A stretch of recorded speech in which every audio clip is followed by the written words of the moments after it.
한번 새해 인사 한번 하십시다. 한 해도 믿음으로 승리하십시다. 우리 축복하십니다. 좌우로 앞뒤로 한 해도 믿음으로 승리하시기를 저도 기원하고 축복합니다. 우리 예수님께서 자신에 대한 적개심과 또 적대함과 또 자신을 예수님을 해하려고 하는 음모에 대해 의식하고 계셨음을 본문이 우리에게 잘 전달해주고 있는 것 같습니다.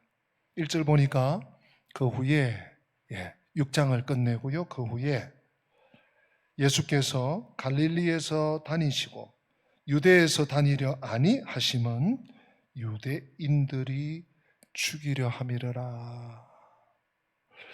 아주 살이와 살기와 험악한 분위기를 주님께서 이미 왜 모르시겠어요?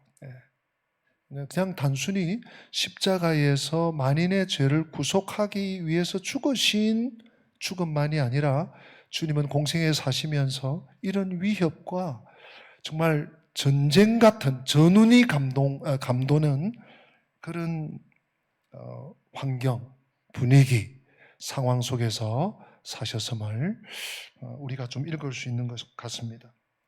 그리고 요한은 명절에 참석하러 가는 일을 예수님께서 미루시는 이유를 조금 본문을 통해서 설명을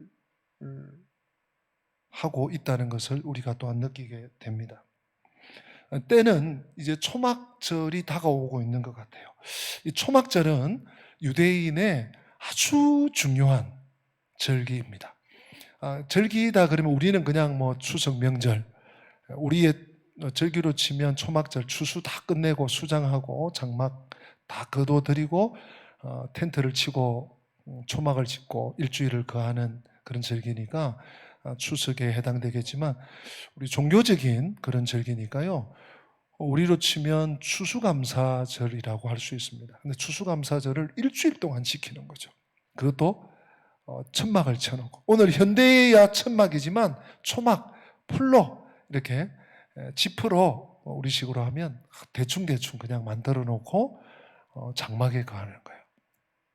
그러면서 하나님께서 우리에게 한 해 동안 베풀어 주신 것이 너무 감사합니다. 이 모든 것이 하나님이 우리에게 주셨습니다. 특별히 이 초막절에는 빛과 그리고 물, 그런 어떤 풍습이 있었다고 합니다.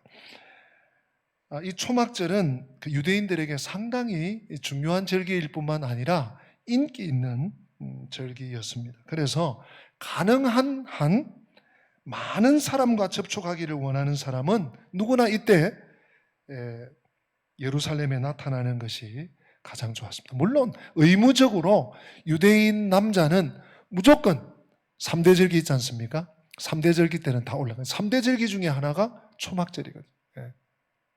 6월절, 또 맥추절, 초막절, 이 3대 절기 중에 하나가 또 중요한 절기, 가장 중요한 절기 중에 하나가 또 초막절이니까 하여튼 뭔가 계획이 있고 뭔가 뜻을 품은 사람들은 초막절에 올라가는 게 좋은 거죠. 그것이 또한 예수님의 형제들의 생각이었음을 우리는 3절 또 4절 말씀을 통해서 볼 수 있습니다. 이 초막절이 가까웠을 때 예수님의 형제들이 오늘 이렇게 얘기합니다. 3절 말씀 여러분 눈으로 한번 보세요. 그 형제들이 예수께 이르되 당신이 행하는 일을 제자들도 보게 여기를 떠나 유대로 가소서. 한마디로 말하면 형님 뭔가 지금 큰 걸 계획하고 있는 것 같은데 큰 일을 하려면 큰 물에서 놀아야 안 되겠는가? 그러니까 올라가시오. 4절에 이어집니다. 스스로 나타나기를 구하면서 묻혀서 일하는 사람이 없나니 이 일을 행하려 하거든 자신을 세상에 나타내소서. 자신을 세상에 나타낸다. 뭡니까? 출세죠. 나타날 출, 세상 세. 세상에 드러내시오. 많은 사람들이 있는 곳에 가서 뭔가 한번 해보시오. 아마도 예수님의 그 육신의 형제들이 요한복음 6장 22절의 분위기를 사뭇 읽은 듯 합니다. 여러분 6장 22절에 어떤 일이 있었습니까? 예수님께 나왔던 많은 제자들 중에 또 수많은 사람들이 예수님 곁을 떠나가기 시작했어요. 네. 주님 곁을. 네. 나는 이런 목적을 가지고 왔는데 이게 아닌가벼 하고 슬슬슬슬 빠져가 버린 거예요. 이제 형제들이 보고 있다가 좀 안타깝기도 하고 좀 했는지 이럴 게 아니라고 이제 큰 물로 가라고.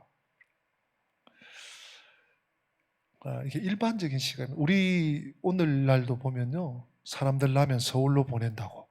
네? 서울로. 그래서 수도권 과밀화, 수도권이 얼마나 복잡해졌습니까? 그래서 이제 지방으로 흩어 보낸다. 지방에 있는 대학들이 다 문을 닫고. 제가 알기로는 지금부터 한 5년 혹은 10년만 지나면 면 단위인 것 같아요. 면 단위의 그 지방의 도시들이 인구가 사라져. 네. 고령화, 노령화는 점점 올라가고 출산은 제로에 가깝고, 그러니까 10년만 지나면 문을 닫아야 되는 지자체가 없어지는 지자체가 몇십 개라나요? 그런 통계를 제가 봤던 기억이 있습니다. 수도권 과밀. 일반적인 사람들의 생각이죠. 그리고 이 형제들이, 예수님의 이 육신의 혈육의 형제들이 이렇게 얘기를 한 것입니다. 그런데 이것은 오해입니다. 예수님에 대해서 잘 모르고 있는 것이죠. 오늘 이 요한복음 저자인 사도 요한이 5절에 이렇게 우리에게 또 알려주고 있습니다. 이는 그 형제들까지도 예수를 뭐 하지 않았다고요? 믿지 않았다. 예수님을 믿지 않기를. 예수님을 믿지 않기 때문에. 예수님은 성공이나 출세를 목표로 삼지 않으십니다. 우리가 너무 잘 알죠. 여러분, 믿음이라는 것이 무엇입니까? 우리 한번 받아서 하십시다. 믿음은 예수님과 하나 되는 것이다.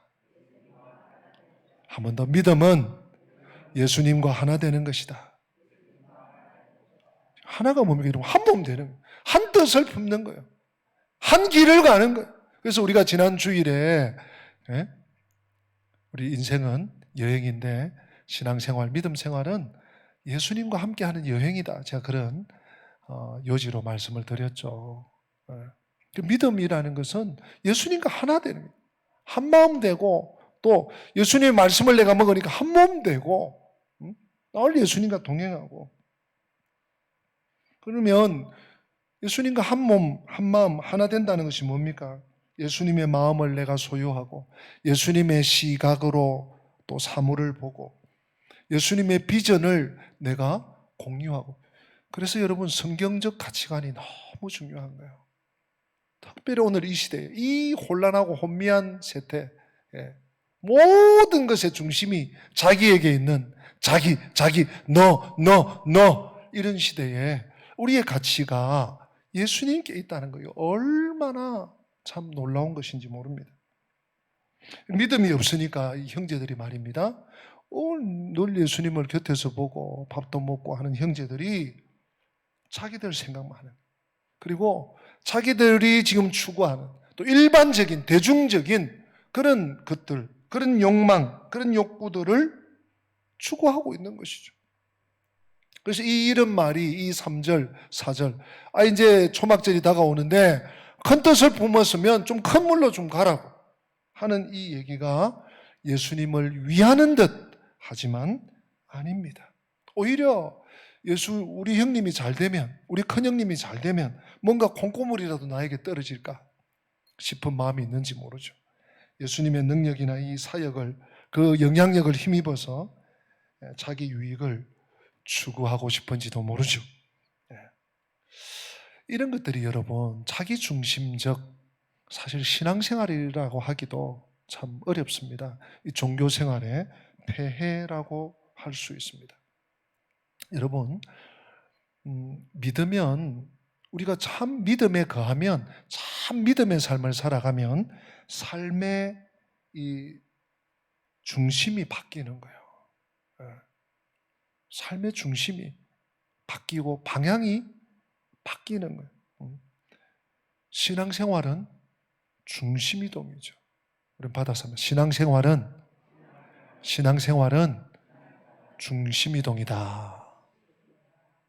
중심이동 이해하시죠? 어디로에서 어디로의 이동입니까? 나 중심에서 예수님 중심으로.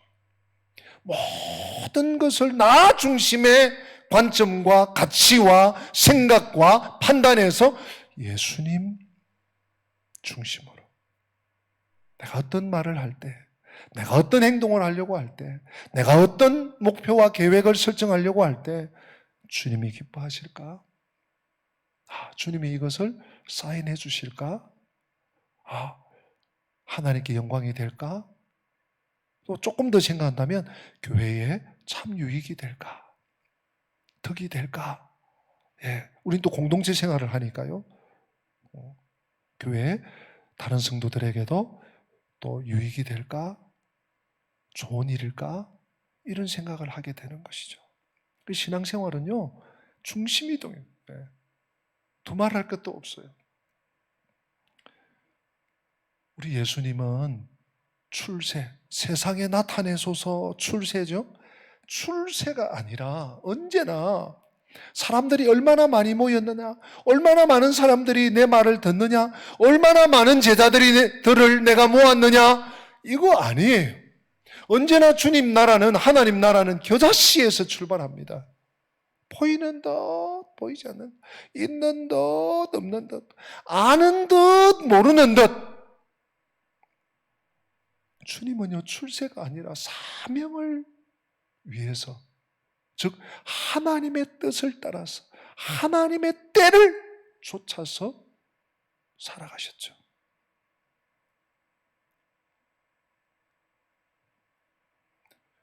사실 오늘 그래서 이 설교 제목을 하나님의 때, 우리의 때 이렇게 잡았어요. 오늘 본문 이어지는 본문 6절에 보면 예수께서 이르시되 내 때는 아직 이르지 아니하였다. 또 너희 때는 늘 준비되어 있다. 그러시고요. 8절에도 보세요. 너희는 명절에 올라가라. 내 때가 아직 차지 못했다. 이 때라는 표현이 3번 나옵니다. 내 때, 너희 때, 내 때. 제가 원어를 찾아보니까요, 똑같이 카이로스입니다. 헬라어 카이로스. 시간을 나타내는 헬라어는 2개가 있습니다. 뭐 더 있는지 모르지만 제가 알기로는 크로노스, 카이로스. 크로노스는 일반적인 시간이에요. 10시간, 48시간, 역사의 어떤 시간. 근데 카이로스는 그 시간 중에 특별한 시간, 전환점이 되는 시간. 내 때, 너희 때, 내 때가 아직. 주님은요, 언제나 하나님의 때, 하나님의 뜻 같은 말입니다. 거기에 초점이 가 있었어요.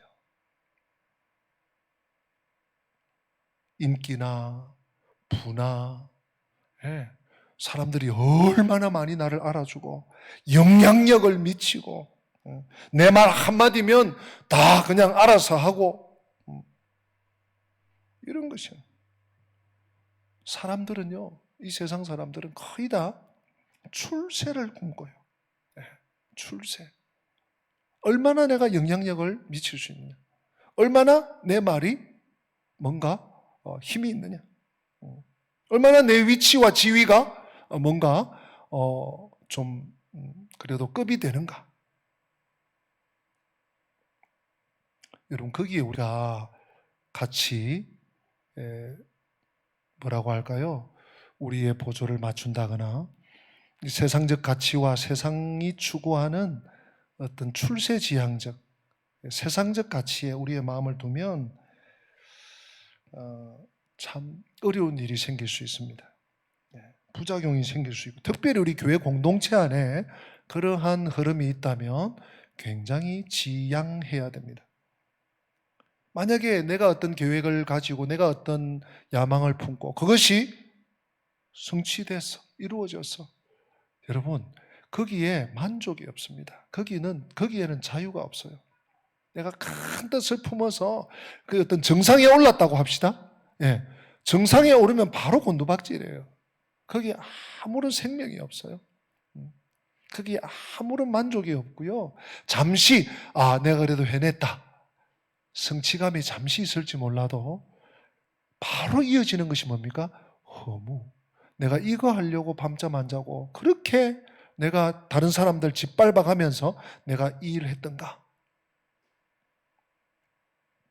우리의 지위, 하나님께서 우리에게 허락하신 부, 또 능력, 나의 어떤 재능, 달란트 이런 것들은요 수단이지 결코 목적이 아닙니다. 목적이 되어서도 안 됩니다.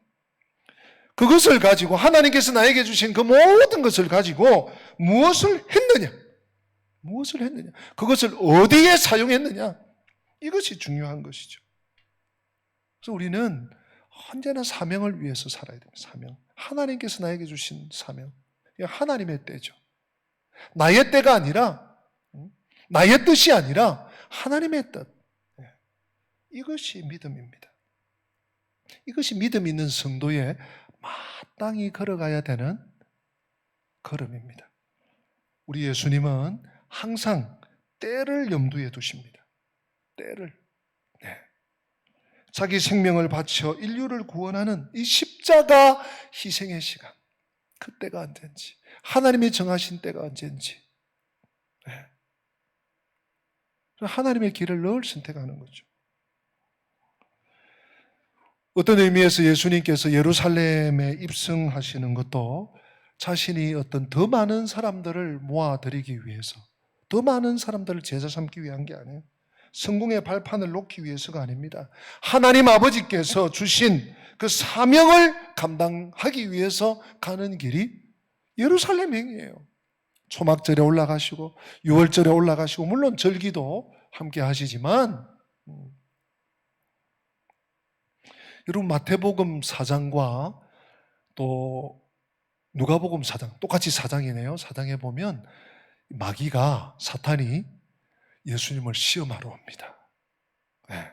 광야에 계신 예수님을 그것도 막 줄이신 예수님을 시험을 해요. 그 세 가지를 제가 좀 현대적으로 좀 바꾸어서 또 요약해서 말씀드리면 이런 거예요. 첫째, 야 예수 너 하나님 아들 아니냐? 좀 쉽게 가라 쉽게.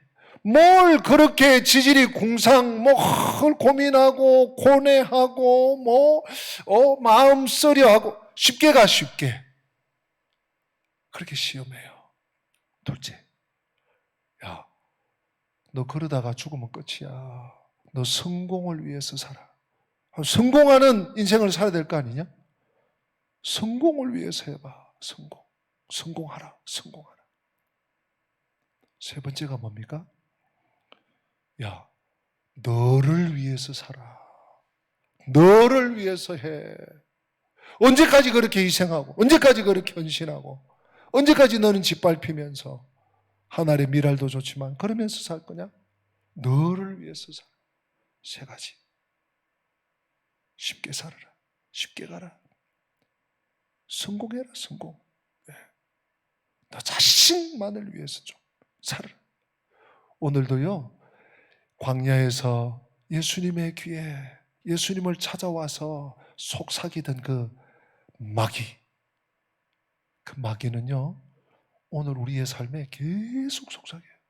네. 특별히 믿는 우리들에게, 하나님의 백성들에게. 세상은 이미 그 길로 이미 간지 수십 년, 수백 년이 돼요. 네. 최후의 보루인 교회, 공동체, 성도 한 사람 한 사람을 어떻게든 꿰가려고. 야 쉽게 가 쉽게. 뭘 그렇게 쉽게 해라. 성공해야지. 네? 너 자신, 네가 중요해. 너를 무시해서 너가 중요해.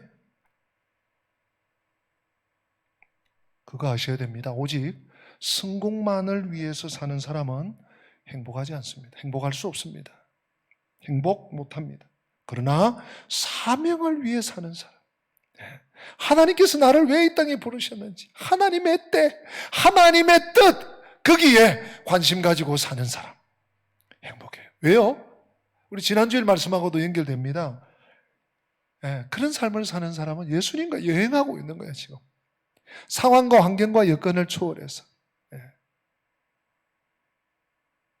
우리 지난 금요일 날 나사로가 죽었어요. 베다니의 나사로가 죽었어요. 여러분, 신앙생활은 죽음 같은 일이 일어난다고 해서 끝나는 거 아니에요.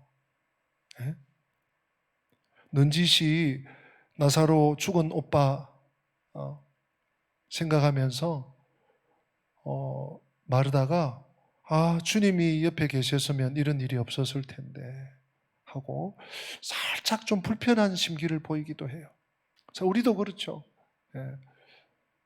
믿음 생활 열심히 하고 열심히 기도하고 주님 붙잡고 살려고 하는데 뜻밖의 어려움들이 생길 때 우리가 낙심될 때도 있습니다. 그렇죠. 저 역시 마찬가지예요. 그러나 나사로가 죽었다고 해서 끝난 게 아니에요. 우리 신앙생활은요, 죽음을 넘어서는 삶이에요. 사랑은 죽음같이 강한 거예요. 죽음같이 강한.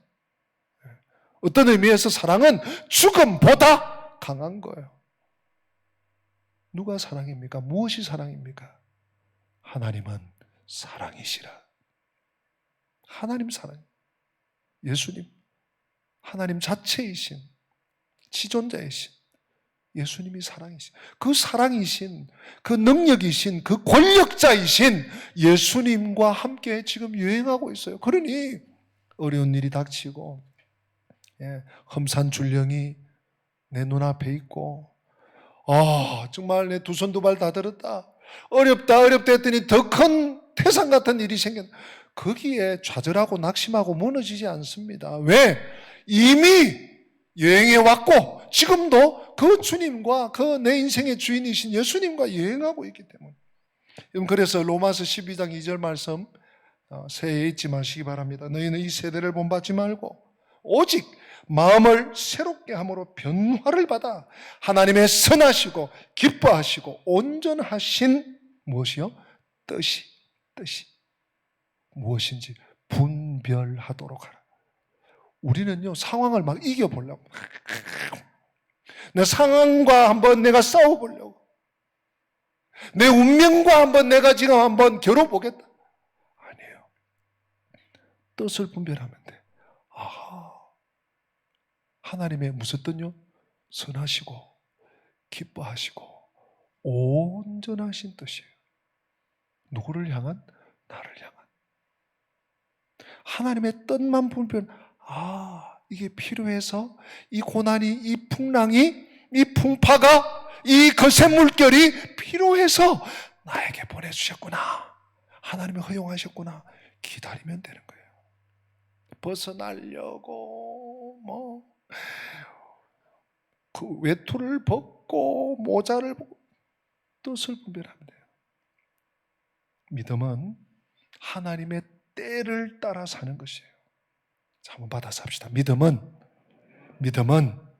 하나님의 때를 따라 사는 것이다.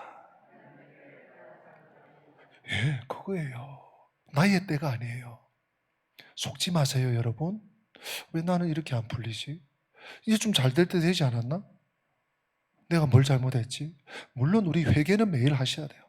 매번 하셔야 돼요. 온전한 사람이 어디 있어요? 한다고 한 게 오히려 하나님 뜻을 거스릴 때가 우리가 많은 거예요. 중요한 거는 하나님의 때, 하나님의 뜻 마찬가지입니다. 그걸 놓치지 않는 거예요. 믿음이 바로 그거예요. 하나님의 때를 따라 사는 거예요. 그래야 하나님의 때를 알고 하나님의 때를 따라 살아야 하나님의 영광을 받으십니다. 그리고 하나님이 주인공이 되시는 거예요. 내 나라가 아닌 하나님 나라가 살고 하나님 나라가 세워집니다. 그것이 주님이 주인 되시는 영생의 삶이에요. 여러분, 영생을 무엇이라고 생각하세요? 해석하세요. 그것이 영생의 삶이에요. 그것이 하나님의 생명이에요.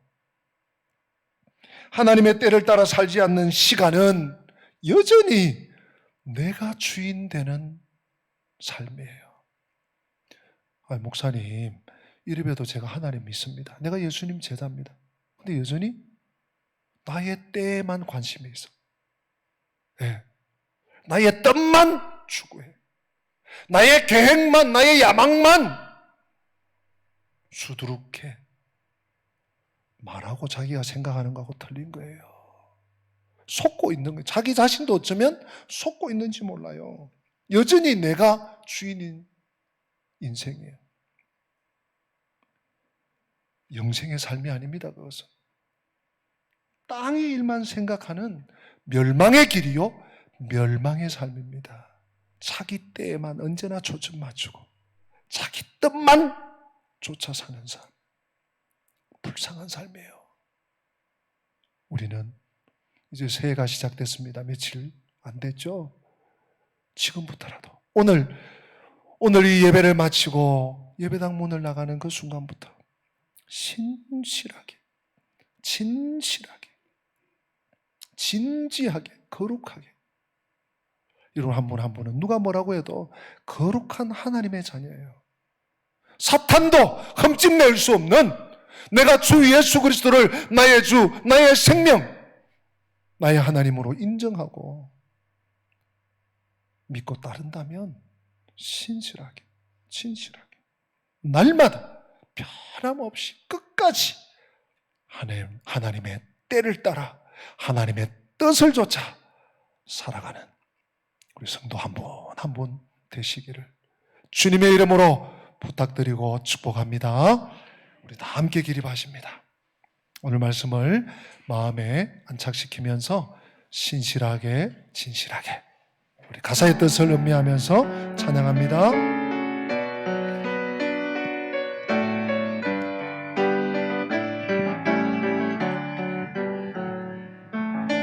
신실하게, 진실하게, 거룩하게 살게 하소서. 신실하게, 진실하게, 거룩하게 살게 하소서.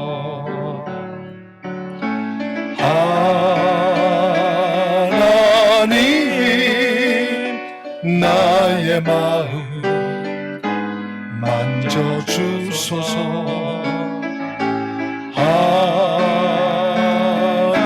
하나님 나의 영혼 새롭게 하소서. 신실하게, 진실하게, 신실하게, 진실하게, 거룩하게 살게 하소서. 신실하게, 진실하게, 거룩하게 살게 하소서. 아멘. 하나님 나의 기도 들어주소서. 하나님 주의 길로 인도하소서. 다시 한번 고백합시다. 하나님 나의 기도 들어주소서. 하나님 나의 기도 들어주소서. 하나님 주의 길로 인도하소서. 아멘, 아멘. 기도합시다. 주 예수 그리스도의 은혜와 하나님 우리 아버지의 변함없는 그 크신 사랑과 성령님의 교통하심이 신실하게, 진실하게, 또한 거룩하게 변함없이 내 뜻, 내 때가 세상적 가치의 때가 아니라 하나님의 때, 하나님의 뜻, 하나님의 카이로스에 붙잡혀 그 카이로스를 붙잡고 힘겹지만 고군분투하며 영적 전쟁터에 승리하기 원하는 주의 백성들 머리 위에, 저들의 앞길 위에, 가정 위에, 우리 교회 위에 지금부터 영원토록 함께 계실지어다. 아멘.